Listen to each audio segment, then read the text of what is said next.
I know I'm super late to the party, but it's about time we talk about everyone's favorite girl boss, Sumina! Yes, yeah, GOZYU Unicorn. So let's talk more about it in this video.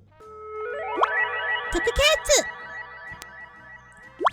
Yes, everyone, kochi here in the house here, and welcome to the Tokusatsu channel. We'll talk about Kamen, Super Sentai, Ultraman, all those stuff here. So yes, I'm so sorry this whole week I was a little caught up with stuff. So my episode reviews are coming out so late. I know the latest episode is out already here.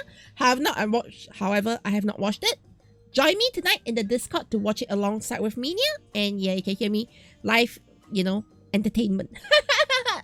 Okay, so anyways, yeah, yes.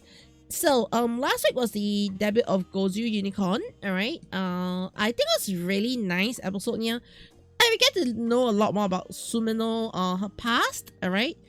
And I love how she's like gaslighting everyone, which I like. This chef kiss gaslighting here.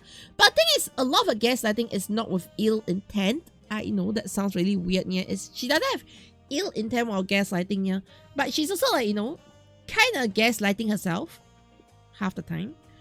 Like, she's gaslighting herself on what she wants to do, what she wants to achieve and all that. So, I think it says that, she's kind of like discovering, exploring herself through the episode, which I think is really nice.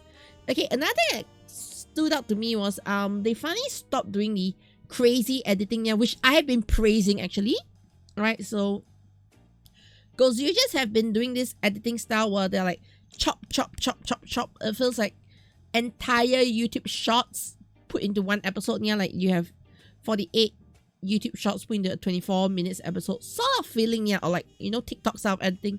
I find this time they have definitely toned down a lot on the editing, and it feels like a regular Sentai or regular rider sort of editing in the episode. Of course the fight is still amazing, but they have definitely paced it down to like a normal series kind of feeling.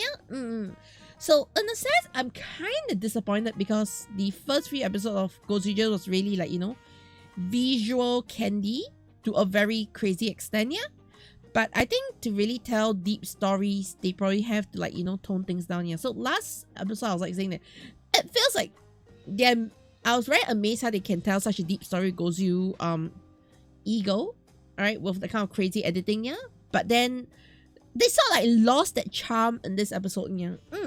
I don't think it's a bad thing. I just think it's something to like, that occurs to me, alright, rather than something like, oh, this is the end of the series, they're out of budget. Okay, I think budget has something to do with it, but I don't think it kills the series per se. I think it's still going really good.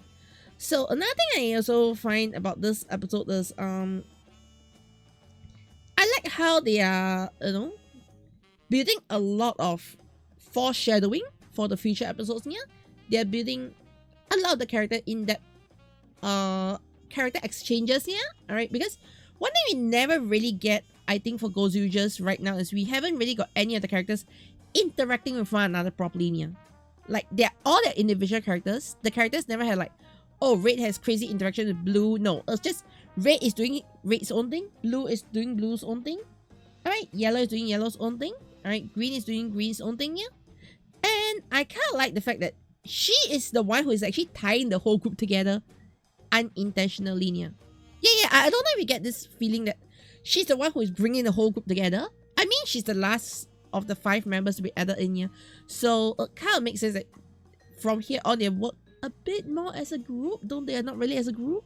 If you get what I mean here, like, she really completes the team. Alright, like some of the other Sentai series here, we don't actually have that so-called complete. We have a complete team at the start and then you have add-ons. Okay, so if you are looking at something like let me think of a good example. Boonboomgers, yes, Alright, so when you have like, red, blue, and then you add on pink, red, blue, pink feels like a team, alright? Black is an add-on. Orange is an add-on, and then he is a complete team. But in this case, somehow, GOZYU Unicorn is, when she's in, they finally feel like a team. I don't know if you get what I'm coming from for this. Okay. One thing though that I'm a bit disappointed by, okay, I don't think it's a negative thing, alright? is the fight scene for the mecha. Okay, yeah. So Gozy Eagle's Tega Sword form is actually very, very nice. But when you compare the DX toy, I'm just like so disappointed. DX toy looks like, you know, a mecha with a huge slap of metal slap in the face.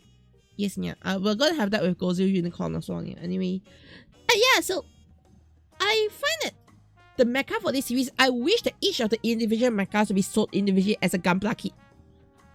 Alright, or something like that, yeah. Alright, as an individual without all the transformation gimmicks here. Because I think each of them feels very nice individually, but the moment I slap on all the, you know, armor and equipment, it looks so thick, it kind of like spoils the whole proportion.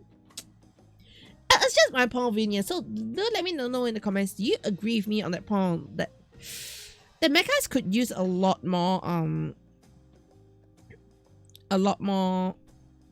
proper merchandising? Yes, yeah.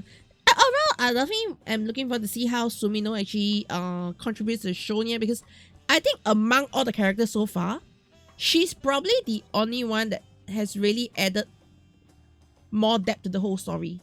Yes, yeah. Like when she's coming in and then, oh, the kidnapper has grey eyes and then Blue has grey eyes in the past. You know, she is the one who is like stirring the whole story up. And I'm very excited that she's stirring the whole story up here, because I feel like she's the centerpiece of the story at the moment. Yeah, I might be wrong. It might be just resolved in the next few episodes. Yeah, but at this stage, it feels like she holds the core to how the whole story is going to move for the time being. Yeah, at least for the first or second arc sort of thing. Yeah.